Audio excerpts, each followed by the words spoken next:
बिस्मिल्लाहिर्रहमानिर्रहीम। अस्सलामु अलैकुम वरहमतुल्लाहि वबरकातुह। मेरे प्यारे भाइयों और बहनों, आज हम बात करेंगे कुरान पाक में बयान की गई एक बहुत बड़ी और इबारत अमेज कहानी की, करून की कहानी और उसका भयानक अंजाम। यह वाक़या सूरह अल-क़सस में आया है, आयत 76 से 82 तक। सुभान अल्लाह, यह कहानी सिर्फ एक किस्सा नहीं बल्कि हमारे लिए एक बड़ा सबक है। दौलत, तकब्बुर और नाशुक्री का अंजाम क्या होता है। करून वो शख्स था जो हजरत मूसा अलैहिस्सलाम की कौम बनी इसराइल में से था, लेकिन दौलत ने उसे इतना अंधा कर दिया कि वो अल्लाह की नेमतों को भूल गया और तकब्बुर में डूब गया।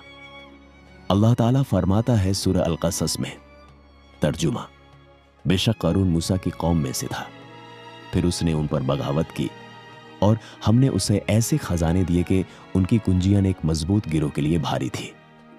जब उसकी कौम ने उससे कहा, इतना ना खुश हो, अल्लाह खुश होने वालों को पसंद नहीं करता, और जो दौलत अल्लाह ने तुझे दी है उससे आखिरत का घर तलब कर और दुनिया से अपना हिस्सा ना भूल, और नेक काम कर जैसे अल्लाह ने तेरे साथ नेक किया, और जमीन में फसाद ना मचा, अल्लाह फसाद करने वालों को पसंद नहीं करता। उसने कहा, यह तो मुझे मेरे अपने इल्म की वजह से मिला है। क्या वो नहीं जानता कि अल्लाह ने उससे पहले कितनी नस्लों को हलाक कर दिया जो उससे ज्यादा ताकतवर और ज्यादा जमा करने वाले थे। फिर वो अपनी कौम के सामने अपनी जीनत में निकला। दुनियावी जिंदगी चाहते वालों ने कहा, काश हमें भी करून जैसा मिल जाता, वो तो बहुत बड़ी किस्मत वाला है। और जिन्हें इल्म दिया गया था उन्होंने कहा, तुम्हारी खराबी है, अल्लाह का अजर बेहतर है उसके लिए जो ईमान ले और नेक काम करे, और ये सिर्फ सब्र करने वालों को मिलता है। फिर हमने उसे और उसके घर को जमीन में धंसा दिया। फिर ना तो उसकी कोई जमात थी जो अल्लाह के मुकाबले में उसकी मदद करती, और ना वो खुद मदद पाने वालों में से था।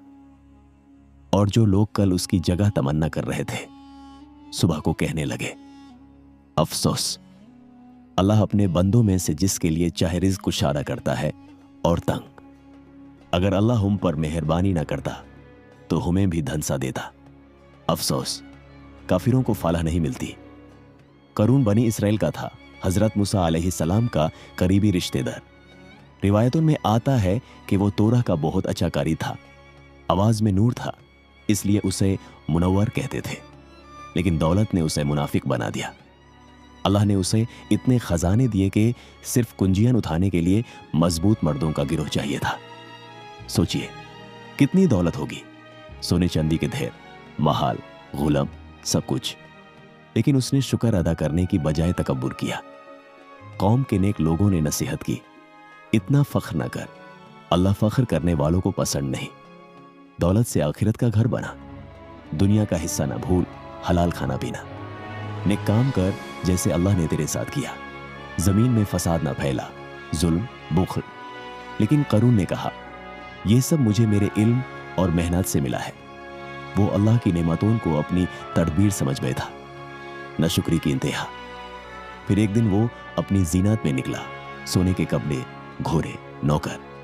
दुनिया पारस्त लोगों ने कहा, काश हमें भी ऐसा मिलता। लेकिन इल्म वालों ने कहा, अल्लाह का अजर बेहतर है, सिर्फ सब्र वालों को मिलता है। अल्लाह ने उसका तकब्बुर देखा और ज़मीन को हुक्म दिया। करून, उसका महल, उसकी दौलत सब जमीन में धंस गया, न मददगार न बचने वाला। अगली सुबह वही लोग जो उसकी दौलत की तमन्ना कर रहे थे कहने लगे, अल्लाह जिसे चाहे रिस्क देता है, अगर अल्लाह हम पर ना मेहरबान होता तो हम भी धंस जाते। कफीरों को कभी कामयाबी नहीं मिलती। भाइयों और बहनों, ये कहानी आज के लिए है। दौलत अल्लाह की अमाना है, शुक्र करो, ज़कत दो, सदका दो। तकब्बुर दौलत से आता है लेकिन हलाकत लाता है। आइए दुआ करते हैं, या अल्लाह हमें दौलत दे तो शुक्र की तौफीक दे, न दे तो सब्र। तकब्बुर से बचा, न शुक्री से दूर रख। हम सबको जन्नतुल फिरदौस अता फरमा। अमीन। जज़ाकल्लाह खैरन सुनने के लिए।